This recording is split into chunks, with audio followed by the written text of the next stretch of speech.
Thanks for joining us on This Week in Agribusiness. The wintertime learning season is underway, and recently I had the chance to be in Des Moines at a meeting for the Iowa Soybean Association. And while there, a lot of the conversation was about fertilizer. So I spoke with Jason Trundle. He's the Director of Market Intelligence and Research with the Fertilizer Institute, and I asked him what was it that made fertilizer prices such a powder keg in 2021.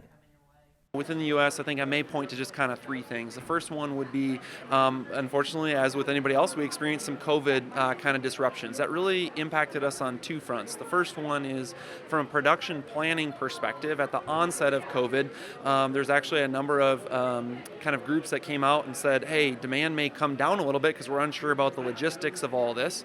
Needless to say, that didn't happen, but producers, weren't going to ramp up production if it didn't have a positive outlook. The second thing with COVID is turnarounds. So these facilities are large, technical, highly pressurized systems that require maintenance or turnarounds.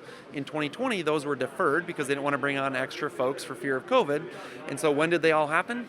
2021. So you had supply disruptions because you had more facilities that had to go offline for these required maintenance. So COVID would be number one. I think the second one would be have to be just weather events. So the February freeze had a significant impact. We lost 350,000 short tons of nitrogen production, which represents a little over 2% of our annual capacity in the U.S. just from that storm alone. Then you also had Hurricane Ida, right? So there's all these kind of weather disruptions. So COVID, weather disruptions, then the third one is just the kind of the trade disruptions as a whole. I asked Jason what potential issues farmers might face as the 2022 planting season gets closer.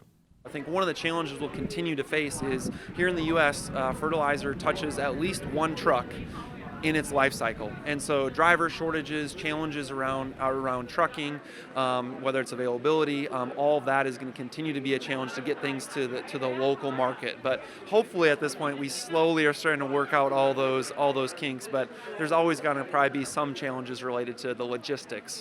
Jason stressed this is a year to talk early and talk often with your retailers, as those last mile logistics, getting the product from the retailer to your farm, could be the challenge here in 2021.